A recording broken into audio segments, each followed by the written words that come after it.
This is a story about how an underdog team won a game called Fishbowl. So in the most recent Friendsgiving that I hosted, we played a game called Fishbowl. It was 8 versus 9.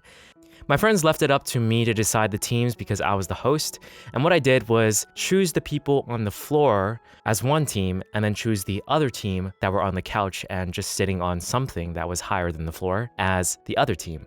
So we decided to name ourselves Floor Gang and Couch Potatoes. Considering how the couch was definitely taken up and how all the seats were taken up, I decided to join Floor Gang. So we had 9 people in Floor Gang and 8 in Couch Potatoes. Before the teams were created, I asked everyone to create 3 words or phrases that were charadeable. Basically anything that can be turned into a charade. After that was done, we had a total of 49 cards to play with. For Fishbowl, the first round is basically just like Taboo.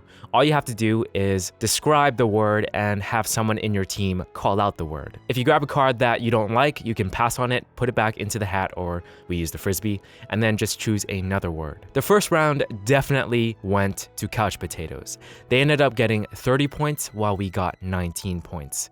It was looking pretty grim from the beginning for Floor Gang. But none of us, and I mean none of us, gave up. In round 2, we used the same set of words, and instead of describing it with a lot of words, we just describe it with only one word. And from there, your team has to guess the word. Since we used the same set of words, if we paid attention, we could use our memory to recall the words. So this time in round 2, Floor Gang went first, and we did a lot better compared to the first round. We ended up getting 24 points and Couch Potatoes got 25 points. At this point, you might think, well, the game is pretty much lost for Floor Gang. Couch Potatoes has a 12-point lead and there's basically no way for Floor Gang to come back. And that is probably exactly what the Couch Potatoes were feeling. Comfortable, with their guard down, thinking that there's no way they could lose, sitting in their comfortable couches. What they didn't realize is that we're Floor Gang. We're used to the cold, hard floor. We're used to being uncomfortable in the position where we had to fight to get what we wanted. We had a small break before the third round started, and 1 new member for each group joined. Of course, they would have a disadvantage since they didn't know the cards, but they still played the game with us anyways. During this break, the teams mingled, and I got to talk to one of my friends in Couch Potatoes, and she was asking me, how did it feel to be in a team of losers that were all despondent? And all I said was, hey, the game's not over yet. Actually, the first thing I said was, hey, I'm gonna go tell my team what you just said. Okay, the third round was charades. And the one person that hadn't gone yet in our group started things off. We'll call him Captain Rogers, because he definitely led the charge to victory right off the bat. He gave off this reluctant manner of, oh, I'm not sure that I want to go, maybe someone else should go, but once the timer started, he performed the most miraculous and fastest set of charades that I've ever seen. And we somehow got 14 points right then and there. Couch Potatoes, on the other hand, let the newcomer do their charades.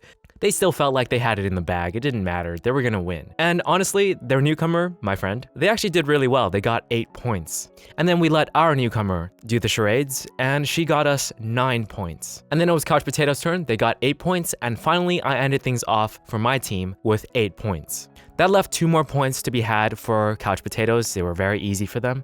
And then we started to count the points. As I was doing this and looking at it, I thought, wow, maybe this is a tie, because in the first round, we got 19 points, they got 30 points. In the second round, we got 24, they got 25. And then in the third round, we got 31 points and they got 18. So I was telling everyone, oh, this might be a tie, and everyone was satisfied with that. It was like a happy ending or whatever. Someone in Couch Potatoes said that. And then someone in my team pointed out they didn't think it was a tie, it couldn't be. So we actually definitely did the math, it wasn't that hard, and then figured out that we won by 1 point. And when Floor Gang heard this, everyone stood up. For the first time, everyone on the team wasn't sitting on the floor, but we all stood up and just cheered and started chanting, Floor Gang, Floor Gang, Floor Gang.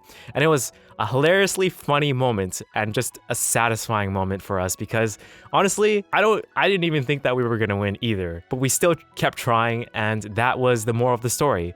Just rise from the bottom, you know? Keep going, keep trying, because you might actually win. And I think the funniest part was that nobody in Couch Potatoes thought they could lose. Everybody was in complete disbelief. They recounted the points, and luckily, while we were counting the points for the rounds, I made sure everyone double-checked, triple-checked out their numbers so that nobody could dispute it at the end. Probably one of the biggest disputes was that our timekeeper in Floor Gang decided to say time 1 or 2 seconds a little too early. And they said that that could have made the difference in 1 point. And I do agree with them, but it was definitely a big what if, and it didn't seem like they were on the verge of actually guessing the right word for that specific turn. So I didn't let that bother me, and in the end, I really do think Floor Gang deserved that win considering how well we did in the 3rd round. It was definitely a crazy turnaround for that game, and I was super proud of everyone in Floor Gang. Despite being so far behind from the very beginning,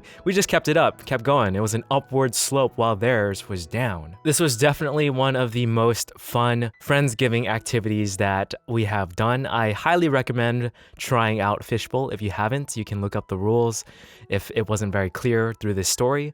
I think one of the funniest moments was that after or while we were cheering and just chanting Floor Gang, one of my friends in Couch Potatoes was recording it, and I saw her recording it, so I asked her afterwards, oh, can I get that video?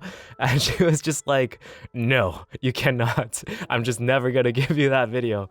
And to this day, I mean, like, it's only been a couple days after, I still really would like to see that video. So if you happen to be watching, please, that video, if you could just let me see it, that would be great. Anyways, the takeaway from this whole thing is if you're ever playing games with teams and groups, I think it's just fun to have everyone just give it their all the time. It really can lead to some amazing upsets and just fun moments. I think had the team been actually despondent, by the way, I also at the end was like telling that friend that told me, oh, what's it like to being in the losing team and blah, blah, blah. I went up to her and said the same exact words and she had nothing to say.